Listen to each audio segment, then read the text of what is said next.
toutes et à tous. Alors aujourd'hui, j'ai envie de vous parler de bonnes nouvelles parce que c'est pas tous les jours qu'on en a, et notamment en France. Donc, bienvenue en Frankistan, le nouveau pays communiste en pleine déroute.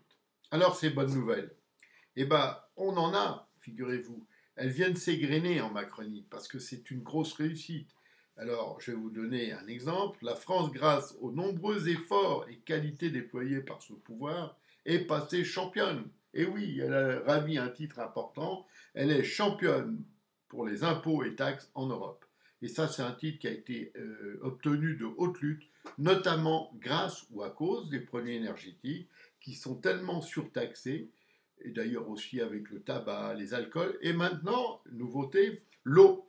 On va vous surtaxer l'eau maintenant. Et oui, parce qu'il faut aider, hein, réchauffement climatique, euh, transition écologique, et j'en passe, et tout ça. Donc ça veut dire, vous allez mettre la main à la poche. Il faut toujours traduire le langage politique, il est quand même simple. Payer avec un pognon de dingue, de toute façon, les autres, ils s'en foutent, c'est pas le leur, c'est le vôtre. Alors, on a d'autres bonnes nouvelles quand même, parce que on se bat, hein, pour être au top. Et on est au top dans un autre domaine. On est première d'Europe, la France, pour son niveau d'insécurité. Alors ça, c'est une belle performance qui a été rendue possible par le laxisme et de la justice et des différents services policiers. Ces derniers sauvent, faute de moyens, souvent faute de moyens tant humains que financiers. Parce que, tenez-vous bien, dans certains commissariats ou gendarmeries, il reste une bagnole et elle ne démarre plus. Soit il n'y a plus d'essence, soit il n'y a pas les moyens de la réparer, enfin, etc. Je ne vous parle pas des moyens en être humain, alors que le président de la République vient de dire encore une promesse, c'est la troisième ou quatrième fois qu'il la répète, qui va augmenter le nombre de fonctionnaires pour la sécurité en France. Tout le monde se gausse de lui dans tous les commissariats et gendarmeries de la France. Alors, pour juste la criminalité, là, on n'est que médaille d'argent. On ne peut pas être premier partout. On est battu par le Bélarus. Donc, on peut mieux faire. Rassurez-vous, ça sera fait. Toujours au chapitre de l'insécurité, ce qui est intéressant de savoir, c'est les grandes villes françaises qui se placent super bien. Ainsi, Marseille est seconde des villes d'Europe pour son niveau d'insécurité globale, hein. La plus dangereuse, c'est une ville anglaise qui s'appelle Bradford. Ensuite, on a Nantes, Lille, Saint-Denis, Montpellier, Perpignan, Nice, Paris, Grenoble et Lyon. Eux aussi, ces villes-là connaissent de forts taux de criminalité. Alors, dans un classement même top 10 des villes les plus dangereuses d'Europe, la France en place 4, on ne fait pas n'importe comment, hein. Donc toujours en second Marseille, en 5 on a Nantes, en 8 on a Montpellier et en 10 on a Nice. Vous pouvez vérifier tous ces classements, ministère de l'Intérieur, l'INSEE, les sites spécialisés en classement, etc.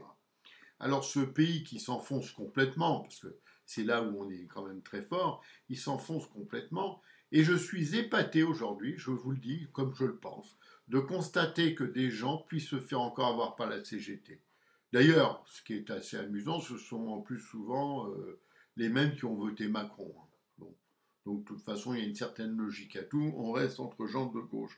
Parce que ceux qui osent dire, comme l'ont fait les médias pour piquer des voix aux républicains, que Macron ferait une politique de droite, et ben, il faudra pouvoir me le démontrer, et ben, je vais vous dire, c'est mission impossible.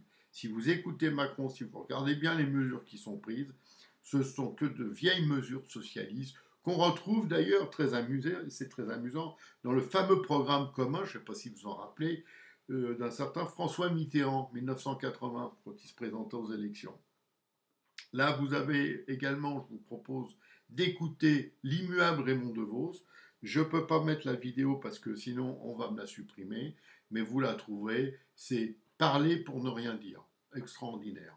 On est dans le ton, on est bien dans ce qui se passe actuellement dans ce pays, c'est-à-dire vraiment une sorte de je m'en foutisme total, et avec tout ça.